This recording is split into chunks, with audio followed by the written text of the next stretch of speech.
So I'm going ahead and I'm defining his eye sockets.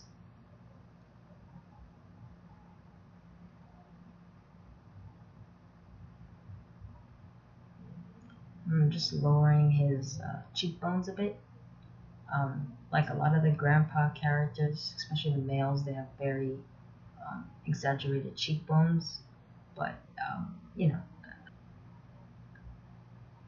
sometimes you get so focused on the details that the actual placement of the item may not be in the right place. So again, don't be afraid to mess things up a bit, because you can always go back and clean it. I mean, I think if this video is showing everything, that polishing is not hard to do. It's just a matter of knowing where to do it. But once you get the hang of it, it's not hard at all. It's just a matter of how detailed and particular do you want to be.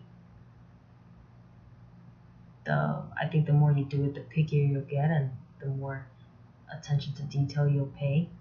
But for now, for starters, I just want you to really get comfortable with the concept of polishing, and realizing that you have full control on how good or bad your model looks. So once you realize that you can control that, and then it's all about how much time you put into it, it just makes the whole process a lot easier. Sometimes when you're polishing, you want to change the materials you're using.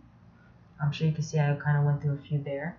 The red wax is probably the one that's the ugliest to me, but I feel pretty strongly that if you can get a model looking good in this material, it'll look good in any one of them. And as you saw there, he looks pretty decent in the few that I sampled there. I'm just trimming his ears. It's really important to pay attention to those ears, especially in the back. Ears are probably my least favorite part to model, or sculpt I should say, in ZBrush. I dread it because it's a push and pull most of the time, but it's really rewarding when you actually take the time to make nice ears. I didn't really appreciate ears until I started 3D printing, and there's something about holding your sculpt in your hand and seeing your work that way, that you see the parts that you gave that extra time to, they look really good. And when you see your 3D printed ears from all angles, you're like, wow, you did a good job there. And then vice versa, when you don't, you're like, ooh, there's just something about them when they're 3D printed that just kind of stands out to me. So I'm a little bit more subconscious about my ears than I were a couple years ago, especially when I was a student. I could care less about my ears. And I thought as long as I covered it in hair, it would be okay. But, what about when you have bald characters, or characters that have piercings or things like that you want to show off? If you make crappy ears, it's not gonna do well for you. So I definitely try to pay more attention to the ears, and it's definitely how they're connected and how I want them to be. And Taurus has some pretty stylized ears, just like the rest of them. They're no exception. So I want to spend as much time on them and around. I'm just briefly going through the history here because at some point I got a little carried away and didn't realize when I was making my corrections with the ear that I was not recording. So at least with the history, I was able to show you what I did. Right now I'm making his eyelashes. The eyelashes you typically see in cartoons or animated characters. It's not usually like a bunch of spread out ones. It's just pretty much a line or an extension above their lid.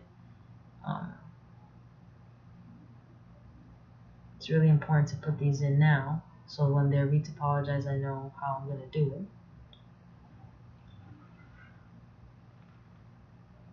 And all I can pretty much say about these, because they're pretty self-explanatory, I just use a Z-sphere and made a few divisions on it, and then made an adaptive skin menu, just made it subtool.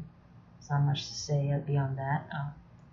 I gotta say that this got a whole lot easier with the new move, Gizmo 3D in ZBrush. Right now I'm getting ready to build his neck. Try to always at least make a bust when I'm working, because what if I want to 3D print this? Unless this head is going to be some kind of paperweight, I don't see the point. So make a neck. And necks, again, they're not the most fun part to model, but they really, and I don't want to be corny about this, but they really do make or break a character. There's nothing worse than having a misplaced neck. I do have a neck reference beside me at this point, but I'm kind of half looking at it, half free modeling, because I also take this opportunity to practice my knowledge of anatomy. So what I try to do is try to give it my best shot on my own by just taking a quick glance and then seeing how much I retained and how much I truly understand. And then when it comes time to polish that particular part of the body, I really look at the references and give it all I have. It's just, that's the way you learn. I try to think of it as a quiz, like see how fast I can do it, how much I really retain the information per model. That's why I like to model from scratch anytime I can. I only reuse parts when I've just modeled something, like maybe the week before, and I don't see the point to model the same thing again, like say a body or things like that. But the face, I always do the face from scratch. The face is my most favorite part to model, and in my opinion is the most difficult. Again, here I still couldn't leave that nose alone, so still trying to refine it. And like I said, polishing, just never stop. You're gonna see more areas you need to fix the farther you go along, and that's what I'm doing here. See right there, that little, tight space is really tough to get to look right. I mean, the cleaner you get, the tighter you get, the less room you have to make those corrections. So it's getting pretty challenging. That's why I'm not totally above. Maybe I got it to the best point I'm willing to get to and then leave the rest for the retopology phase. But that's really only for my personal models. I can't do that if I'm modeling for somebody else, because I want to give them the cleanest Zsculpt. If this were just me, even me now for this tutorial, I might have just stopped at some point on certain parts of the body because of the space, because I know in retopology it'd be easier to fix it. But since I am demonstrating something to others, I think it would be important for me to just finish it here. So for the face, I'm gonna go as far as I can. And the ears got a little too thin. That's a problem that I typically have with ears. I don't know if that's the case with others, but I tend to, with dynameshing and other corrections that I make the ear too thin parts. You gotta be careful with that. Not that you can't fix it. There's nothing in ZBrush you really can't fix. But right there, I get to that point where you have what's making a hole in the other. I do believe there's a fix in that, I think, in the auto masking, but I'll be frank, I just didn't really feel like changing that right now. I just wanted to keep going, so I know in the dynamesh phase that could be easily corrected.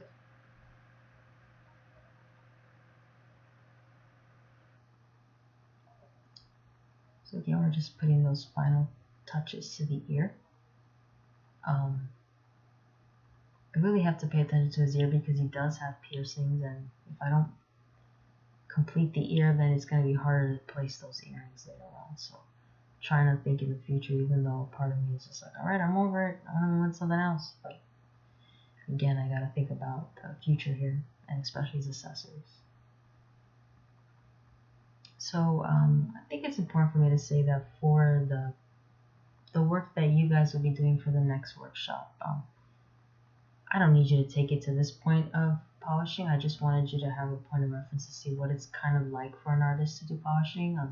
Again, in ZBrush, there's a million ways to do something, so I'm sure on YouTube or Pluralsight or Linda or wherever you go to get your tutorials, you're gonna see a bunch of different ways to do it. And to me, there's no wrong way as long as it's quick. If it's taking you longer to do something, you're probably doing it wrong. So if there's a faster way than I'm doing it, go for it. Do it, get good at it. But if it's slower, it's probably not better. This isn't designed, for me, artwork is, the faster you get it done, the better. So I try to keep my process as quick as possible. And it definitely helps working with students on a regular basis. I don't have forever to teach them something, and they don't have forever to be there to be tutored. So I gotta try to find quick, easy to translate ways to help them. So I try to translate that here too. As you see, I'm just doing the same thing over and over again. I'm always learning, so I may not know it today, but tomorrow I could model a new character, and I might have discovered something in ZBrush that I never knew was there. So just always take your workflow if something better comes along. I don't always mean when something new comes along, because that's not the same thing, but you know, sometimes you're gonna watch tutorials of different artists and they have a completely different approach, and sometimes it's just so out the box of the way you do things that it just kind of blows your mind. You're like, wow, that's such a much better way to do this. I'm gonna start adapting that to my workflow as soon as possible. So I may stumble across something, or I may watch somebody do something that's just a much better approach. So this is constantly evolving. I basically started modeling like this after I got into making rocks and different assets for video games. I started figuring out that some of that hard surface modeling actually goes really well with organics, especially with characters that are stylized like mine, that, you know, they don't have a bunch of soft curves and, you know, wrinkles everywhere and stuff. It's very sharp and defined, and that just seemed to fit the style. So I know I get asked a lot, like, how come you don't do hard surfacing? It's like, I do, I just do it with characters and not the typical mechas and stuff that you see. I'm not saying I'll never model that stuff. That stuff is really fun too. But right now, for the different projects I have in mind, organic characters just seem to be more in demand for me. So I'm trying to get that middle, and it's really hard in ZBrush sometimes to get that middle, but that part of his brow has been bugging me this entire time because I know it's not correct, and I've been avoiding it because I know it's not going to be pretty to fix it either. So sometimes, again, if going back, if I could do this part again, I definitely would have fixed this earlier, because I got to a point where I was just too scared to fix it, and that's not a good place to be when you're sculpting. Don't be afraid to make a change. Fix it, even if you mess something up. So take that lesson from this: is if you see something like this in your model, fix it early. With me, as I kept neglecting it, and then I waited too long now, where a lot of stuff is kind of where I like it to be, and I'm gonna have to do a few things over just to get the right look. But this was a case of where just not anatomically correct to have that big mass just right over his head like that. Just wasn't working. So unfortunately, those areas mean I am going to have to dynamesh again, probably to correct it. And as you've seen through this process, the lips get lost. So right here I've changed to the outline mode, and this is definitely where I'm just nitpicking on the silhouette, because that's the most important part in terms of polishing phase. It's how clear is the silhouette. If I turn off the lights, does this look like Taurus? If I turn off the lights, does every point of him look clear, that I made a clear statement with it? And that's really important to me as an artist, so I definitely pay attention to that. So don't be afraid to turn that. That's a great material that ZBrush has. Just really reduces your character to its most basic form, which is just a silhouette. So I'm putting in some finishing touches with this first pass of polish, and I'm going to get ready to do some hair soon. And again, just trying to get that little bend there in his nose. Just that brown in his nose just became such an obsession. But I don't regret it, because I got what I wanted eventually, so you don't regret it either. If you want to obsess over a part, as long as you don't, spend hours on it, it's okay. I want to be as particular as possible. This is another reason why it's really important to have the neck, is the ears and the back of the head. It just becomes much more clear what you can and cannot see in the final model. So putting that there gives you at least a start and an end. You know how far you can go and what is going to be seen and what is not. So again, I'm just getting ready to clean this up, and a lot of times instead of just adding clay, I just push and pull things inward where they belong, and then after you dynamesh, just clean it up. It's not a big deal.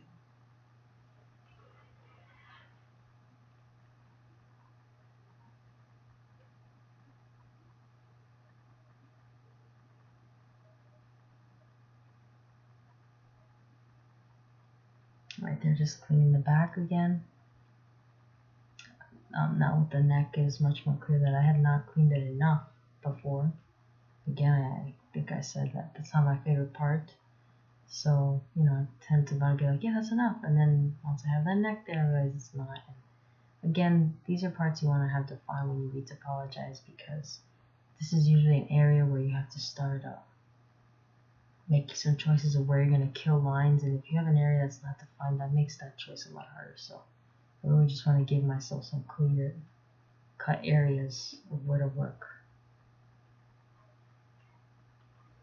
And I'm also taking into consideration that I said that this character's mouth will be very wide when his teeth come into play, so I just want to make sure that I have the right shape to do so.